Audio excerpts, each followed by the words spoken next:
Assalamualaikum warahmatullahi wabarakatuh.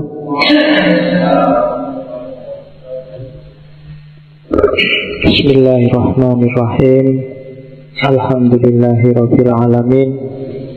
Wa bihi nasta'inu ala umurid dunya waddin.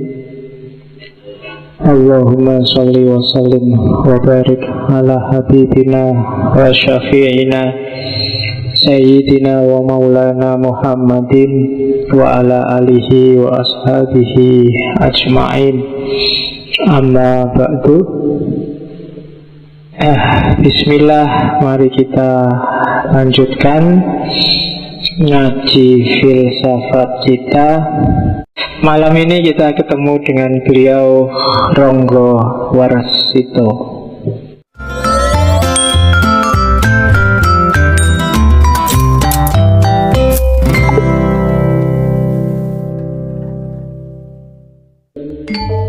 Ronggo Warsito. Jadi ciri-ciri karyanya Purwokanti, Sandiasmo, Condro Sengkolo, gancarannya bagus.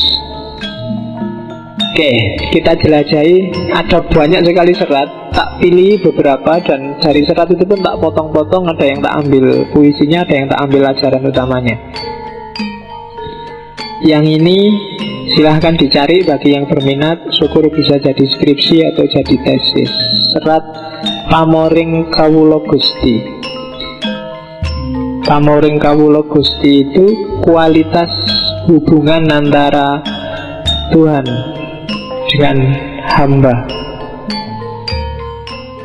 Untuk mencapai kualitas yang bagus, tadi saya bilang laku.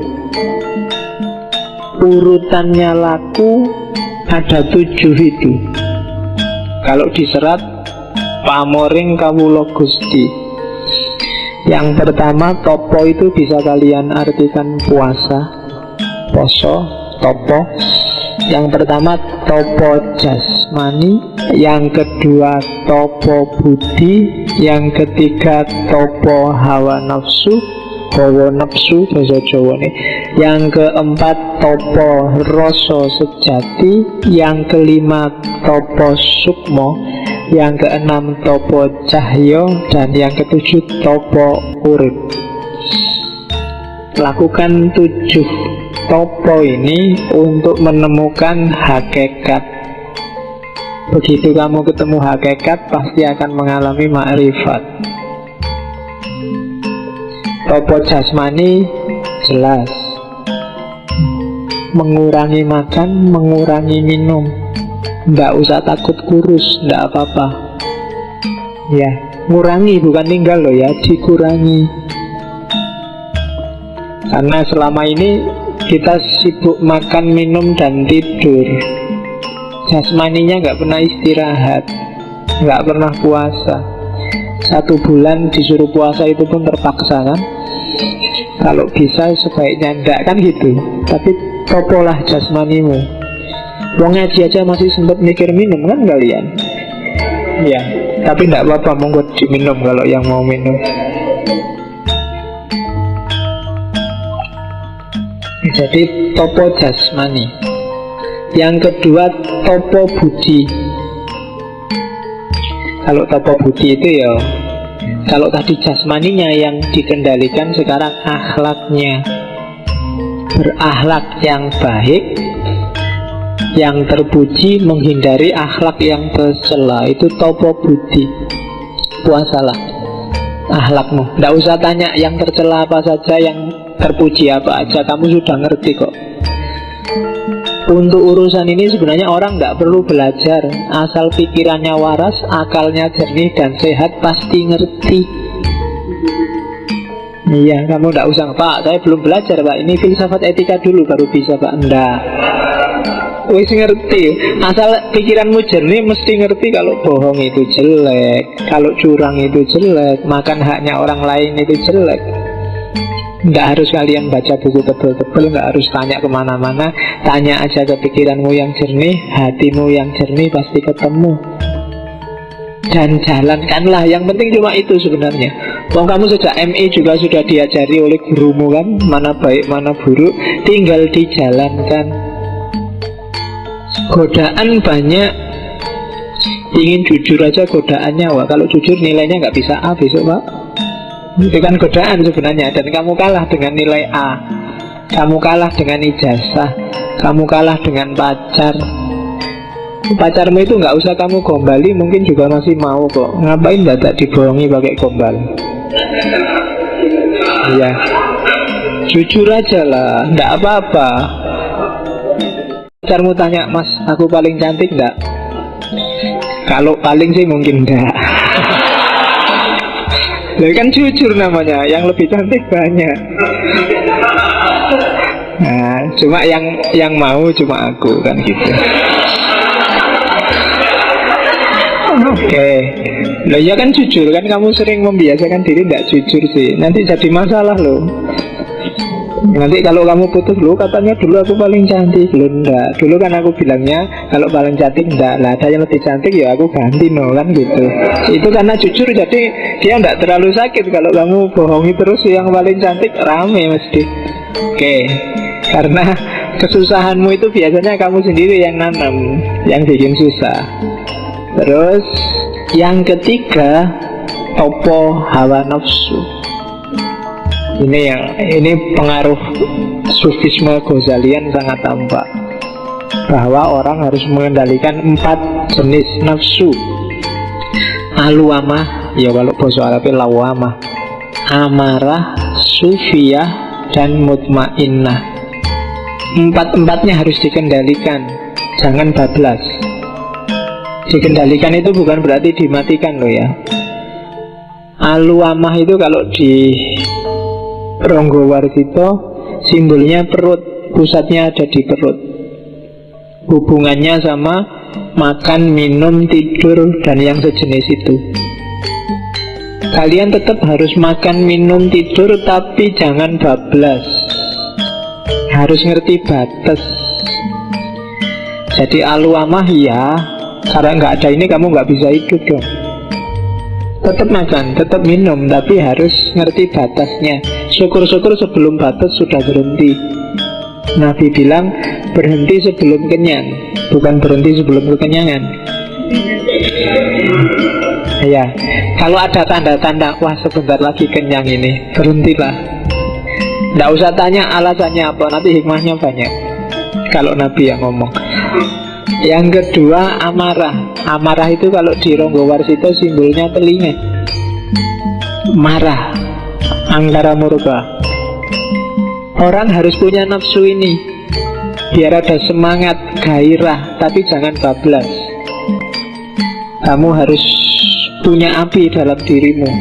Kalau tidak gitu kamu kehilangan semangat, kehilangan gairah, tidak kreatif, tidak agresif, tidak pingin maju. Harus pingin maju, tapi jangan diumbar amarah ini. Kalau diumbar nanti kayak api, kecil jadi teman, besar jadi musuh.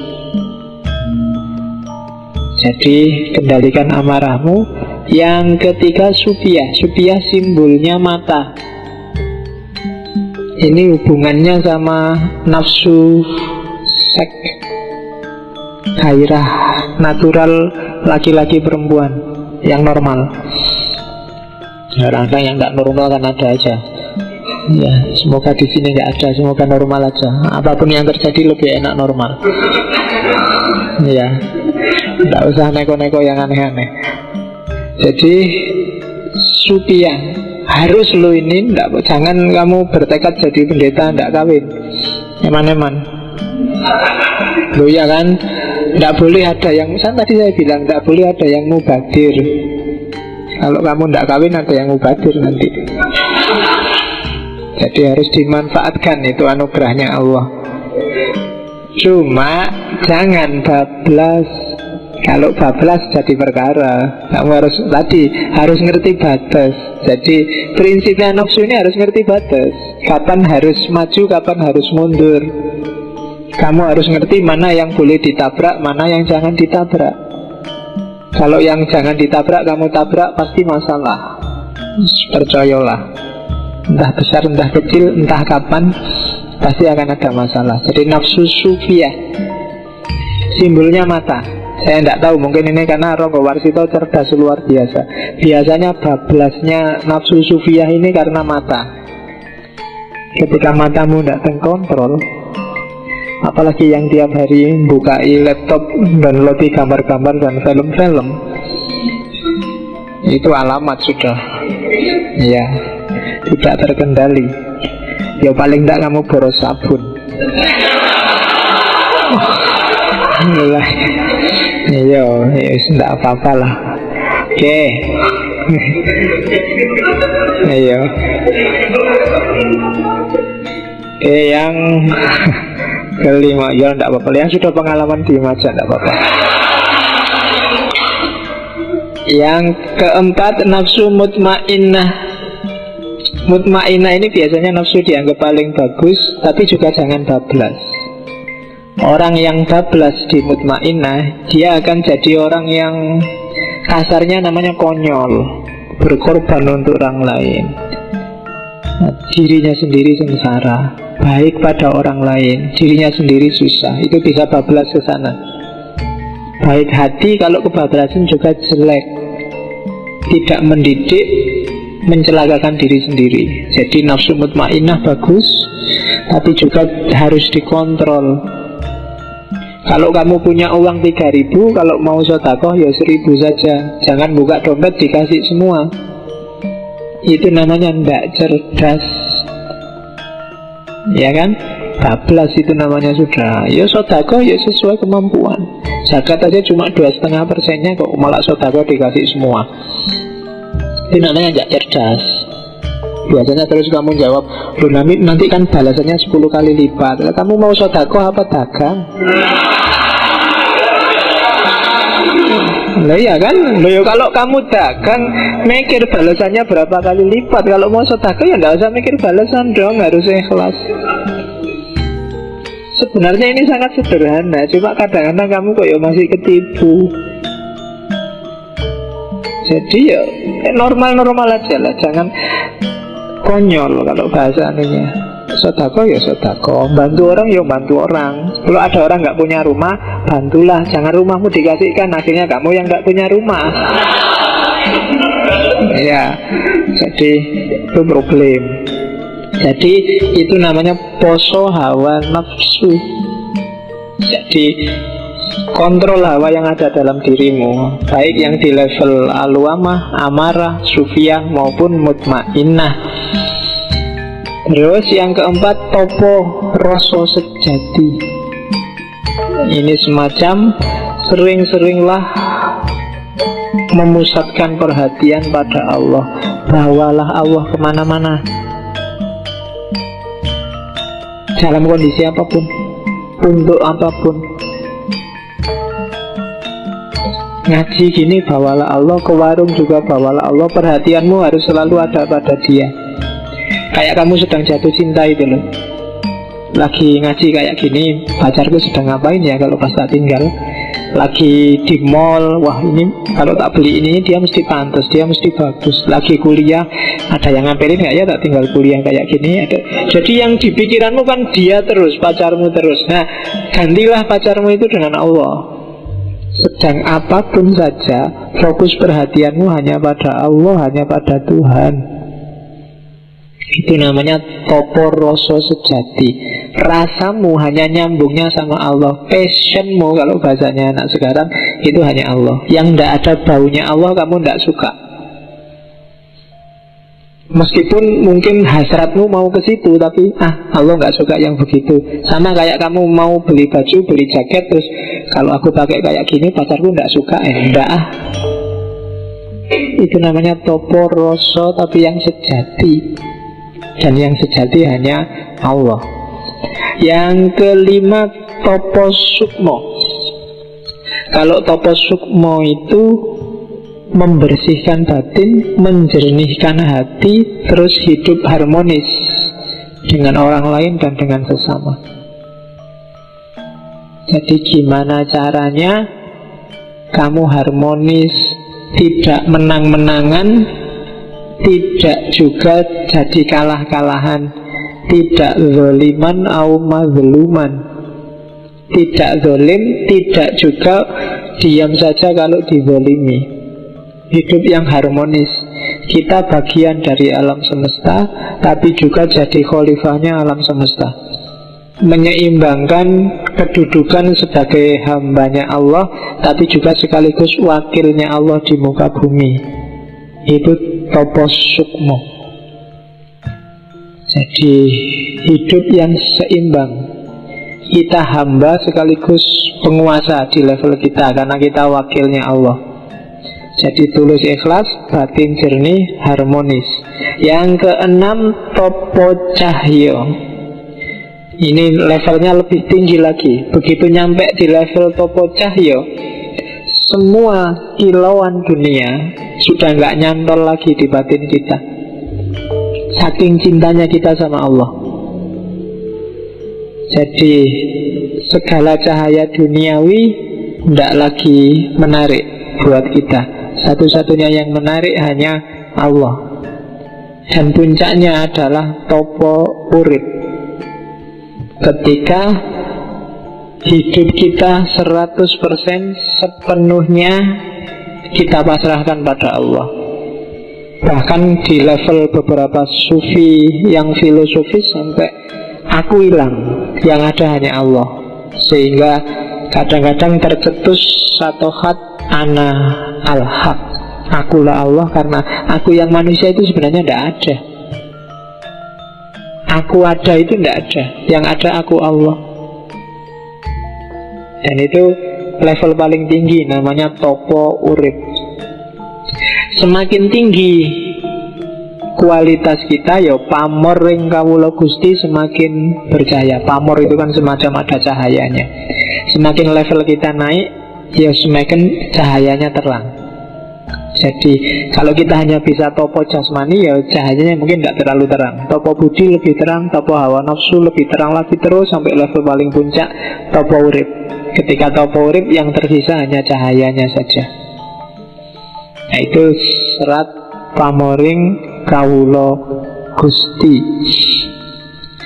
Ini suluk kedua, suluk sukmo lelono, perjalanan jiwa. Saya ambil dua pupuh saja, dua bait saja, karena sukmo lelono memang isinya cuma dua bait. Ya,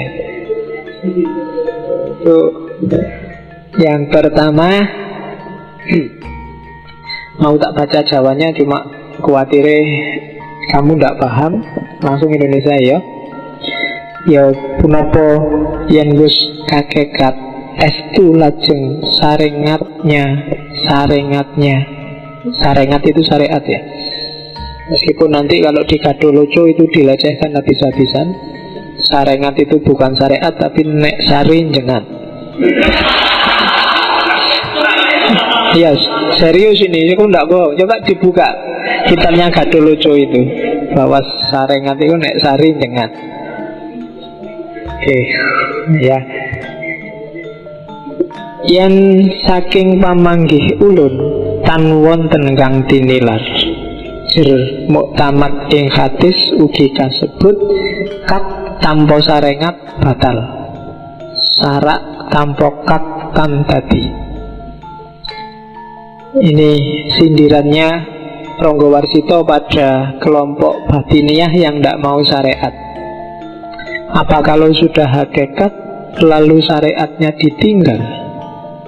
Kalau menurutku tidak ada yang ditinggalkan. Jelas disebut dalam hadis, hak tanpa syariat batal, syariat tanpa hak tidak jadi.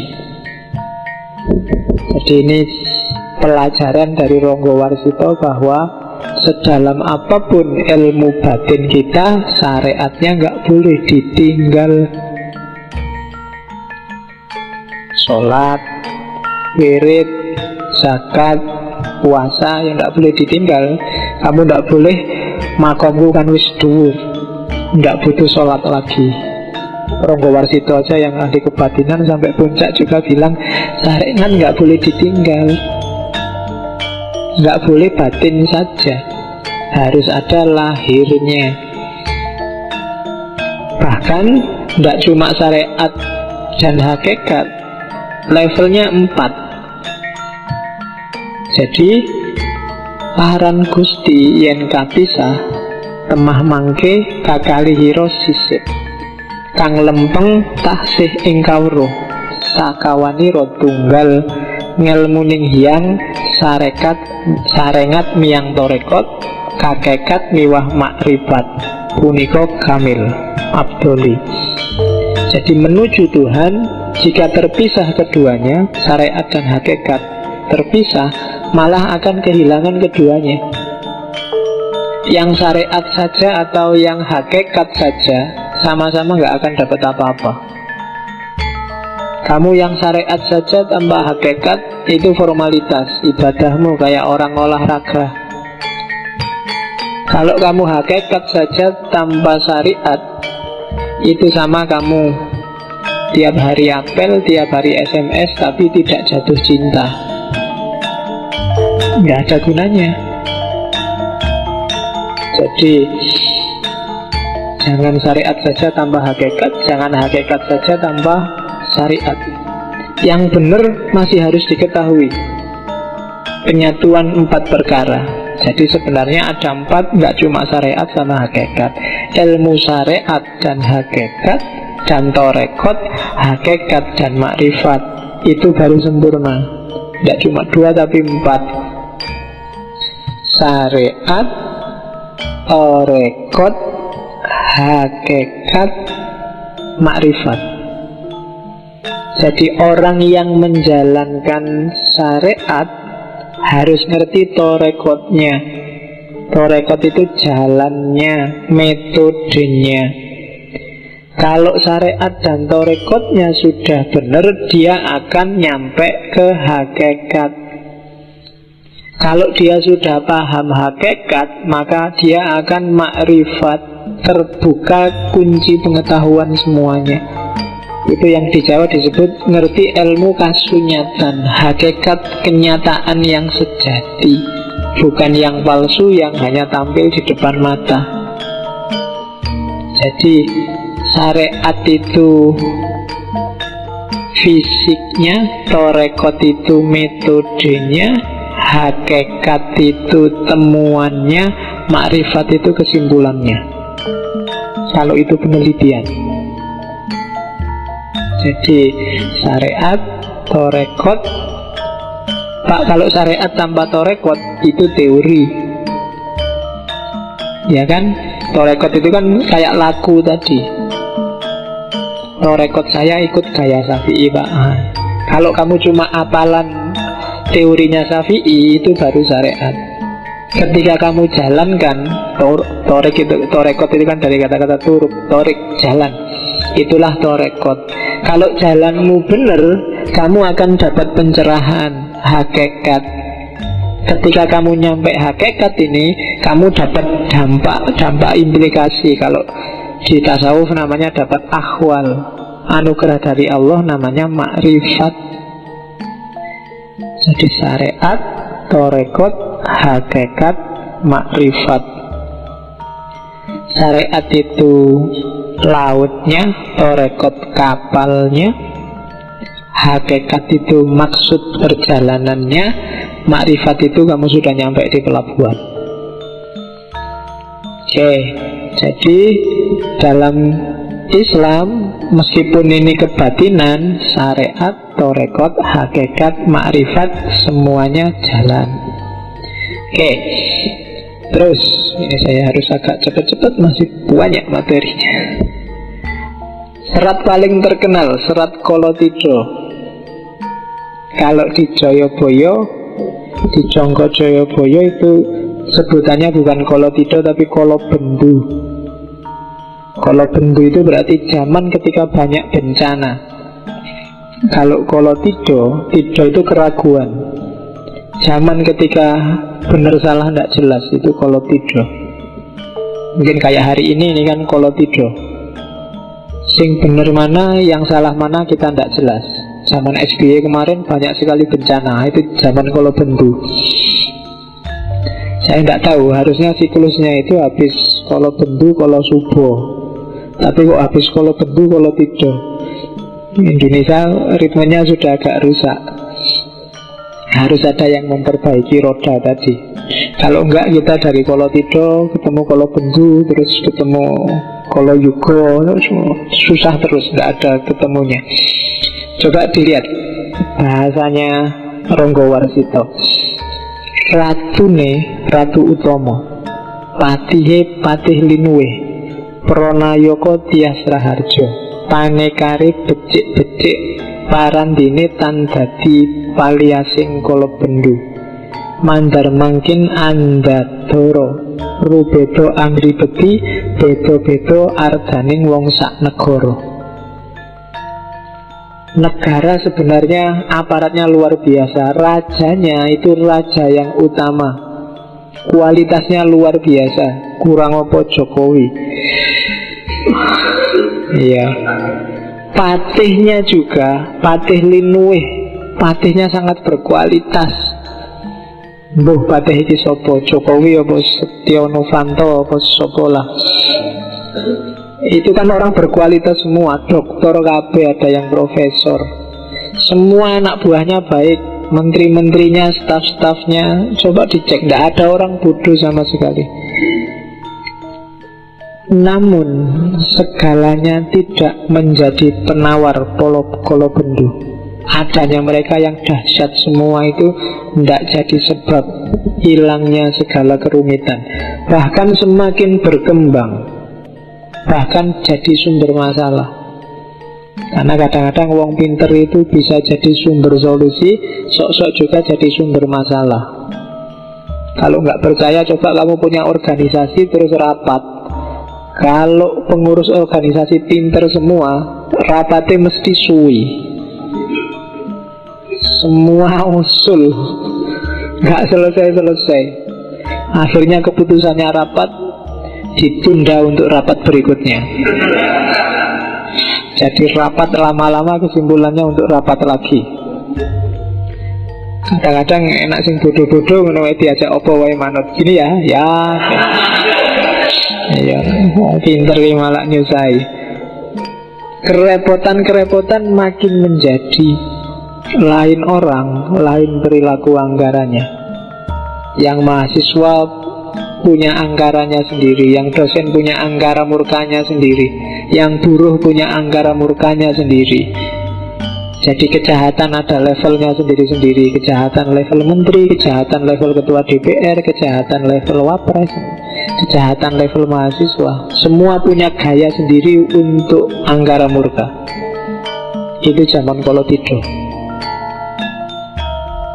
Dan ini yang bikin sumpek Ronggo Warsito. Zaman dia, ketika dia tadi dipepet habis-habisan oleh Pakubuwono IX. Kata dia, amenangi zaman edan, ewuh oyo ing pambudi. Melu edan nora tahan, yentan melu anglakoni, boya kaduman melik.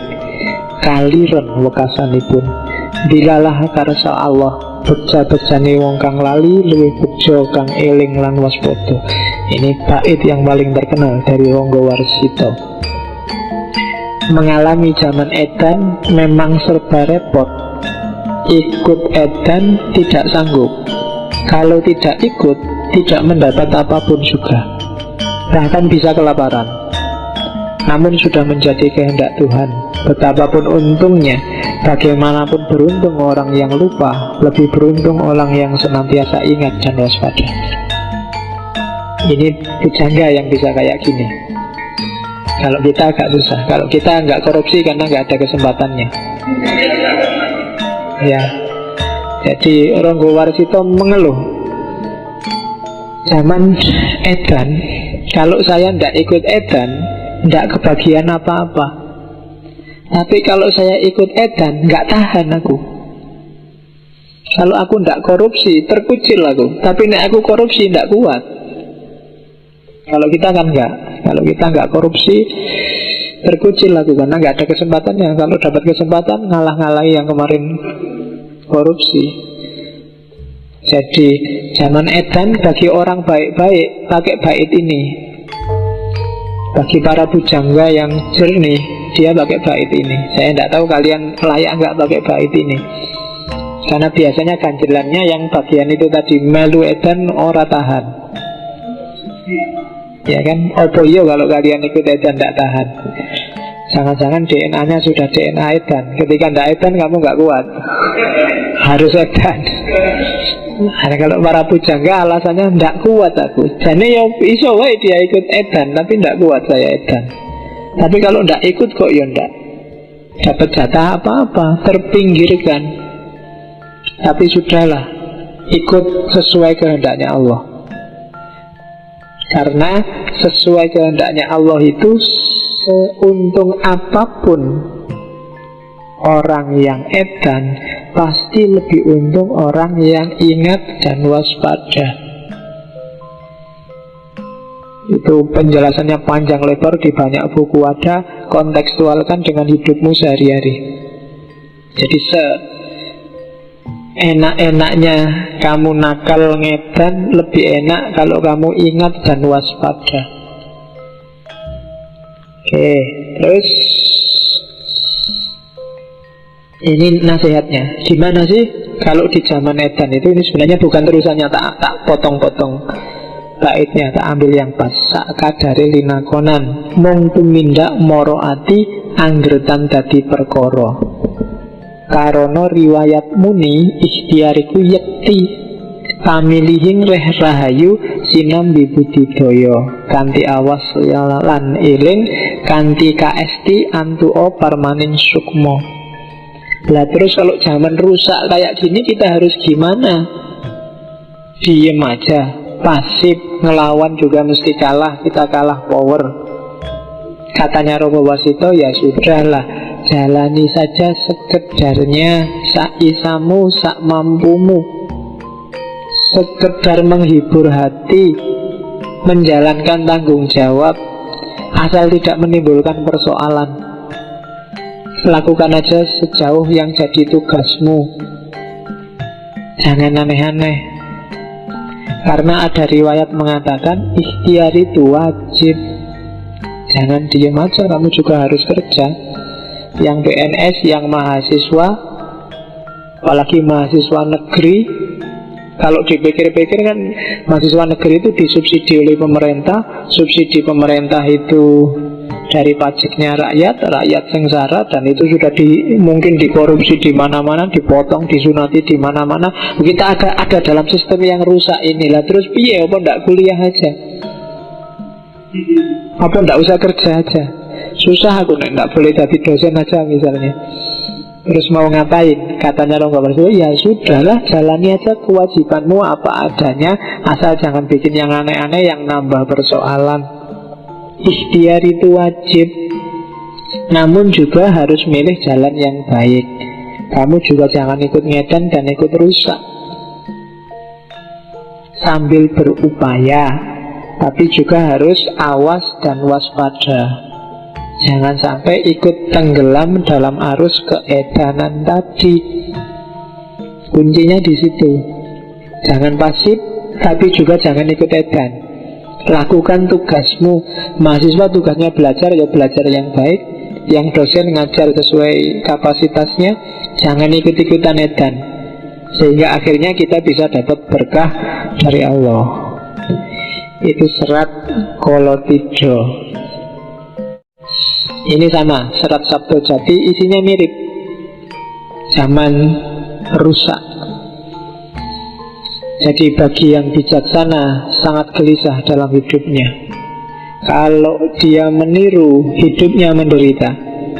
Kalau tidak meniru, hidupnya menderita. Kalau meniru, hidupnya akan hina. Hitungan saya 4 apa 5 seratnya Ronggo Warsito itu mengeluhkan zamannya, karena dia ngalami ketika mulai Pakubuwono kerjasama dengan Belanda dan rakyat yang sengsara. Dan mungkin karena gayanya ini nanti dia termasuk yang diincar oleh Belanda. Oke. Ada solusi lagi dari Ronggowarsito, kapan sih zaman ini selesai? Waluyone benjing yang wis ono wiku, memuji ngesti sawiji sabuk lebu lir majnun, galibetan tudang tuding anacahaken sakehing wong. Selesainya zaman itu besok kalau muncul wiku yang memuji ngesti sawiji, bersabuk debu seperti orang gila, hilir mudik menunjuk sana sini menghitung banyak orang. Ini isyarat zaman rusak ini akan selesai kalau ada wiku. Wiku itu di Indonesia kadang diterjemahkan pendeta, tapi sebenarnya maksudnya biksu. Biksu itu secara letterlek artinya orang yang sudah tidak terikat lagi sama dunia. Biksu itu kan pakaiannya aja kuning-kuning, dia tidak pernah memperhatikan bajunya ganti merek apa, fashion show apa, enggak. Dia bajunya kayak gitu terus. Dunia nggak menarik lagi. Makan juga dari minta-minta, dikasih orang, dan kadang-kadang campur gitu. Mungkin yang dari sini ngasih rawon, tiba-tiba di sana ngasih pecel, yang di sana itu bisa campur jadi satu, dan bagi dia nggak masalah. Karena dunia sudah dia nggak jatuh cinta lagi sama dunia. Itu wiku. Jadi zaman rusak ini akan selesai kalau besok sudah ada pemimpin yang tidak silau oleh dunia. Pemimpin Satrio Pinandito, jadi satria yang pendeta, yang biksu, yang tidak ngincer dunia juga tidak tergoda oleh dunia, yang memuji ngesti sawiji, yang fokusnya, yang dia puji, yang dia jadikan konsentrasi adalah ngesti sawiji, kesejatian yang satu. Yang dia takuti, yang dia gandoli hanya Tuhan, hanya Allah, bukan yang lain. Kalau ada pemimpin yang seperti itu, alamat zaman akan segera waluyo, segera sembuh kekacauan ini. Bersabuk debu seperti orang gila. Maksudnya apa? Karena dunia tidak lagi bikin dia tertarik, maka dia kayak orang bersabuk debu. Jadi tidak wow, jadi tidak, sangat sederhana. Jadi orang ini kadang-kadang disebut seperti orang gila. Jadi harusnya presiden itu jas-jasan, pakai dasi, wangi-wangian, gayanya kayak orang kaya, pesawatnya, mobilnya merek apa, tapi dia sudah nggak kepincut sama itu semua. Sederhana. Dia orang yang sudah tersadarkan, tercerahkan, makom spiritualnya tinggi. Hilir mudik menunjuk sana sini menghitung banyak orang. Cuma jangan kaget, orang ini akan memanaskan telingamu. Orang ini akan sering bikin kamu kaget, karena dia tidak takut apapun. Kalau benar dia bilang benar, kalau salah dia bilang salah. Kebenaran itu sering menyakitkan. Maka dia disebut hilir mudik menunjuk sana sini menghitung banyak orang. Jadi dia, dunia di level apapun tidak bikin dia tertarik, tidak bikin dia kepincut, sehingga dia sangat berani. Yang benar dia omong benar, yang salah dia omong salah. Dan itu menyakitkan telinga. Dianggap orang gila. Jadi katanya Ronggowarsito, besok kalau ada wiku memuji ngesti sawiji, sabuk lebu lir majnun, galibetan tudang tuding anacahaken sakehing wong, maka berharaplah zaman akan segera cerah lagi. Terus tak sambung dengan serat Sabdotomo, tak ambil satu bait aja, sebenarnya agak panjang, untuk mengingatkan kita bahwa lengkungan kalunganing kaluwung proboniro kuning abang biru sumurupa iku mung soroting warih wewarahe para rasul dudu jatining hyang manon. Jangan ketipu di zaman Kolo tido, kolo bendu itu lengkungan warna-warni pelangi yang berwarna kuning, merah, biru hanyalah cahaya pantulan air. Menurut Rasul, bukanlah Tuhan yang sebenarnya. Jadi mungkin banyak sekali kebenaran yang ditawarkan padamu. Ada yang warnanya biru, warnanya kuning, warnanya merah. Jangan berhenti di situ, karena itu hanya pantulannya. Carilah air yang sejati. Jangan gampang ketipu oleh tampilan, oleh pencitraan, oleh gaya, oleh fashion. Karena itu hanya pantulannya saja. Carilah kesejatian.